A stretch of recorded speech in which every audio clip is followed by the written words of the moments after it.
ഒരു കുഞ്ഞു കാര്യം പറയട്ടെ. പലപ്പോഴൊക്കെ നമ്മൾ പലരെയും നിർബന്ധിക്കാറുണ്ട്. നീ അത് ചെയ്യ്, ഇതെടുക്ക്, അങ്ങനെ ചെയ്യ്, അവിടെ പോ, ഇതെടുക്ക് എന്നൊക്കെ പറഞ്ഞ് നമ്മൾ പലപ്പോഴും പലരെയും നമ്മൾ നിർബന്ധിക്കാറുണ്ട്. എന്നാൽ ആരെയും നമ്മൾ നിർബന്ധിക്കരുത് കേട്ടോ. പലപ്പോഴൊക്കെ നമ്മൾ ഈ നിർബന്ധിക്കുന്ന ഒരു സ്വഭാവമുണ്ടല്ലോ, ഈ സ്വഭാവം അത്ര നന്നല്ല.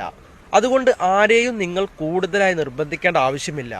അവർക്ക് ഇഷ്ടമാണെങ്കിൽ അവർ ചെയ്യട്ടെ. നിങ്ങൾ ഒരിക്കൽ പറഞ്ഞു കൊടുക്കുക, അല്ലെങ്കിൽ നിങ്ങൾക്ക് പറഞ്ഞ് മനസ്സിലാക്കി കൊടുക്കുക. എന്നിട്ട് അത് ചെയ്യണമെങ്കിൽ അവർ ചെയ്യട്ടെ. അവർ ചെയ്യുന്നില്ലെങ്കിൽ അവർ ചെയ്യണ്ട. ഫോർ എക്സാമ്പിൾ, പല രക്ഷിതാക്കളും കുട്ടികളെ അടിച്ചേൽപ്പിക്കാറുണ്ട്. എന്താണെന്നറിയോ? നീ ഈ കോഴ്സ് എടുക്കണം, നീ ഇത് പഠിക്കണം, അത് പഠിക്കണം, അതേ പഠിക്കാൻ പാടുള്ളൂ, ഇത് പഠിച്ചാലേ നിന്റെ ജീവിതത്തിൽ നീ രക്ഷപ്പെടൂ എന്നൊക്കെ പറഞ്ഞ് പല രക്ഷിതാക്കളും കുട്ടികളെ അടിച്ചേൽപ്പിക്കാറുണ്ട്. എന്നാൽ ഇത്തരത്തിൽ അടിച്ചേൽപ്പിച്ചു കഴിഞ്ഞാൽ ഒരു പക്ഷേ ആ കുട്ടി ആ കോഴ്സ് എടുത്തേക്കാം, അല്ലെങ്കിൽ ആ ഒരു കോഴ്സിലൂടെ മുന്നോട്ട് പോയേക്കാം. ആ കുട്ടി ആ കോഴ്സിലൂടെ മുന്നോട്ട് പോയി ആ ജോലി ലഭിച്ചേക്കാം.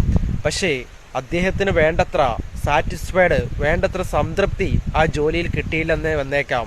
അതുകൊണ്ട് പലപ്പോഴും നമുക്കിഷ്ടമുള്ളത് നമ്മൾ ചെയ്യുക, അടിച്ചേൽപ്പിക്കരുത് കേട്ടോ.